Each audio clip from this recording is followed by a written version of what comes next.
Hello, hello! Na-miss ko ang pag-YouTube. Napahinto ako ng pag-YouTube kasi nag-focus muna ako sa pagre-review para sa English exam na isa sa mga requirements sa application namin dito sa Canada. And there are different kinds of English exam pero ang tinake ko ay CELPIP exam. Yun ay Canadian English Language Proficiency Index Program. So, yun ang ibig sabihin ng CELPIP exam.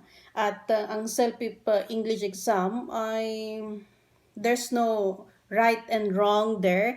Ang ang kailangan lang ay ma-reach mo yung benchmark na needed. So, yung mga iba, kailangan nila ng benchmark na 5, 6, 7, 8, 9, 10 na benchmark. So, as long as maipasa mo yung exam. So, ang importante lang is mag-review para ma-reach mo yung level na rini-require ng government.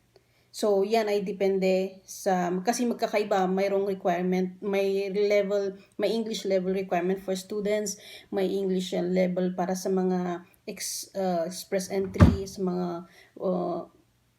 temporary workers, na tulad ko, yan.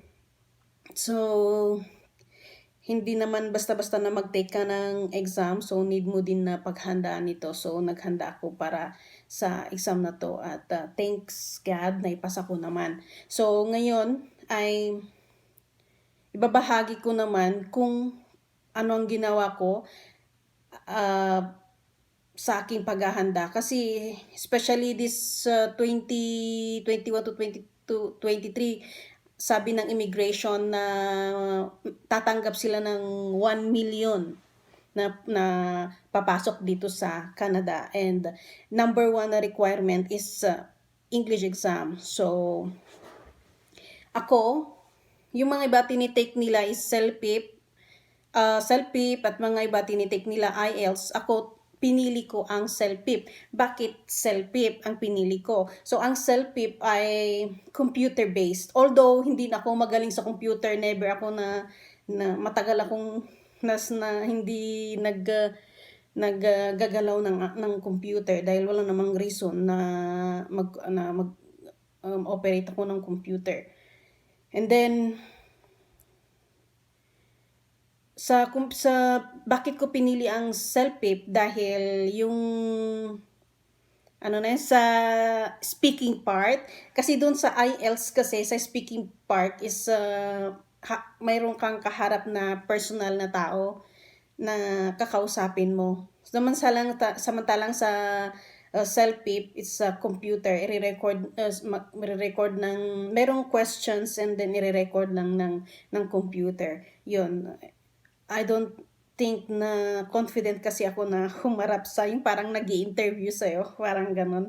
Parang hindi ako confident sa ganon. At saka, kukunti lang yung questions. Tapos, kung yung last question, mahaba kasi yung last question sa IELTS is, kung yung question wala akong idea, wala na. Samantalang doon sa CELPIP, medyo maraming part, at least na kung hindi mo nasagutan yung part 1, nasagutan mo yung part 2, at least meron kang nasasagutan na ibang part. Yun.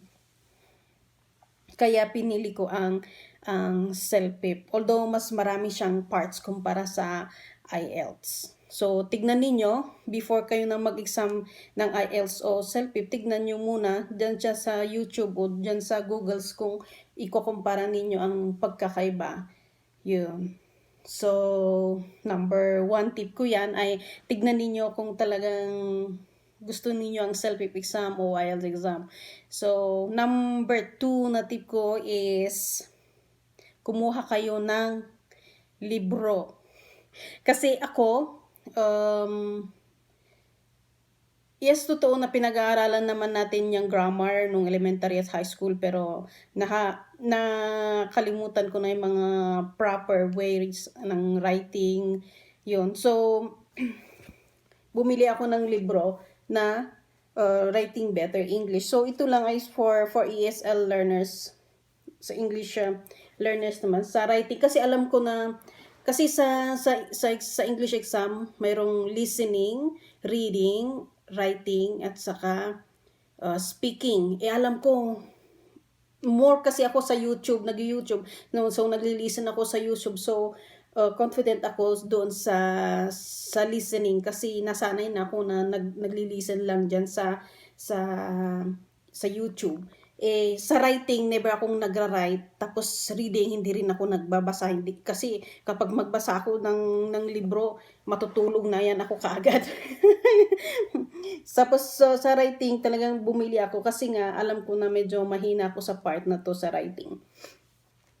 Tapos, dito, ang kagandahan lang nito kasi sa writing na to, is basic. Balikan mo yung paano paggamit ng present tense, past tense, present perfect tense, past perfect tense, future tense, yung mga nouns, pronouns, yung mga iba't ibang proper grammar, yung mga pagsusulat, pag-speak. So yun, at least marireview mo yung mga grammars kasi importante yan sa speaking at saka sa writing. And then, number 3 na tip ko is, makati yung ilong ko. Number 3 na tip ko is kumuha kayo ng notebook. So, dito sa notebook, tingnan nyo ako. So, yung first part is listening. Listening ng self-pip. So, ang gawin ninyo na mag-review is per day. Isa-isahin nyo yung part per day. Halimbawa sa listening, meron siyang part 1, part 2, part 3, 4, 5, 6 lahat yan. Sa part 1 is mayroong part 1 listening to a problem solving. So, ang ginawa ko is kumuha ko ng notebook, linista ko yan, pinunit ito ng aking alagang bata. So, napunit. So, nandyan lang. So, if you're going to see, yung part 1, listening to problem solving, tapos punta ka dyan sa YouTube, mayroong, itype mo lang yung self-pip listening part 1. So, lalabas dyan yung mga self-pip listening part 1. So, mag-concentrate ka lang muna sa part 1. And then, reviewin mo yun. So, may mga tips. So, dyan, 8 questions, 3 questions. Tapos, makikita mo kasi yung format, kung paano yung exam ng format sa part 1. Kasi, bawat part, may format at saka tips siya. Tapos, yun. And then, so, meron ding mga mock tests dyan. Mock test sa part 1, yung mga pagsubok na test. So, try mo na sagutin. O, tignan mo ako. Trinay ko na sagutin. Yan. So, naka 8/8 naman ako dyan. So, dito, may mga tips in listening. So, isusulat mo dyan kasi sa YouTube, sabihin naman nila yung mga tips kung paano. So, yan. And then, sa next day ulit, so per day ninyo na pag-aralan. And then the part 1, listening to the conversation, problem solving pa ba yan? O listening to a daily life conversation. So, yan na naman din, mayroon din rin siyang tips at saka yung format ng exam. So advice ko na sa bawat isang araw is part 1, listening part 1, listening part 2, listening part 3, yun. So, para masunod-sunod ninyo. And then, after ng listening, punta naman kayo so, itong mga notebook ko, so, ganyan.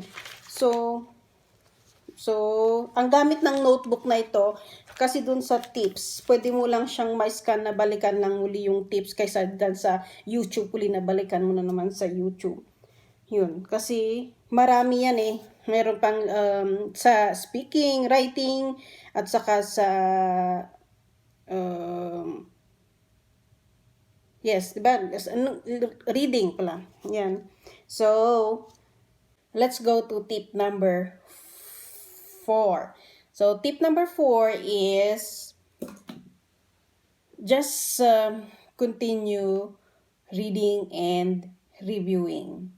And most importantly is practice practice, practice. Especially sa writing. Sa writing is writing email and writing essay. So, try mo na magsulat ng about right, kung may mga questions naman or maggawa ka lang ng questions, complain letter or thank you letter, ganun. Diyan sa Google, hindi ko na ginamit ang YouTube sa aking writing sa Google, yung mga writing letters. So, diyan magbasa ka ng mga samples ng mga complain in the restaurant, complain letter in the mall, complain letter to your manager, ganon. Maalala ko yung exam ko sa writing ko ay complain sa gym na pinapasukan. Okay, so of course, bawal kasi na magsabi ng mga detail. Kasi sa question, mayroon din siyang bullet points na dapat mong sundin. Pero at least, yun ang ginawa ko sa writing is nagbasa ako dun sa mga sample letters dun sa Googles. And then sa speaking kasi may time. So ang self-pip is mayroon siyang time. So ang mangyayari diyan kapag yung part 1 ay natapos na yung time, automatic na pupunta yung next part or mag-a-appear yung next part. So sa speaking mabilis yan kasi tigwa 1 minute na kwan. So medyo ma-overwhelm ka pero kailangan mo nang mag-practice. Mayroon namang diyan, may yung record diyan sa cellphone, mag-record ka. Try mo lang na mag-ask ng question na what is your favorite color or what is your unforgettable moment in your life, yung mga ganun na kahit na tigwa 1 question na mga what about yourself is what is the most fun adventure you had in your life, mga ganon. What is the most unforgettable food that you cook? So, answeran mo yon in 1 minute dyan sa cellphone mo, i-record mo para ma-feel mo yung my time. Kasi, ang overwhelm kasi yung time kung naggaganon na yung seconds, ganon. Tinitignan mo yung oras, mawawala na rin kung anong sasabihin mo, yung bilis-bilis lang yun, tapos susunod na naman yung susunod. So, yun lang ang advice ko is kailangan na mag-practice talaga. So, yun, I think yun lang naman ang gusto kong ibahagi na aking ginawa. At saka, dahil ang self-pip ay Canadian, English yan, hindi gaya ng IELTS na maraming mga English country speaking na maririnig mo. Ang self-pip is Canadian accent lang ang maririnig mo. So, listen lang ako sa CBC News. At saka, alam mo yung, meron dyan sa Google yung Wakay Magazine, ganon, at saka yung Fifth State Canadian, CBC Fifth State. So, maganda rin kasi na, kasi yung lalabas na iba sa Canadian is related sa Canada, yung mga topic. So, magbasa-basa ka about Canada news, ganon. So, about Canada, like the sports, ganun, or liberal party, mga ganun, or conservative, mga ganun about politics, yun. So, makakatulong yun na gagawin ninyo yung mag-listen sa CBC at magbasa sa CBC News at saka sa Wakay Magazine at saka Fifth State. Yun ang aking mga review or binasa. So, thank you, and see you on the next video. Kung nakatulong itong video na to sa inyo, ay please like and subscribe on my YouTube for my next videos. Thank you.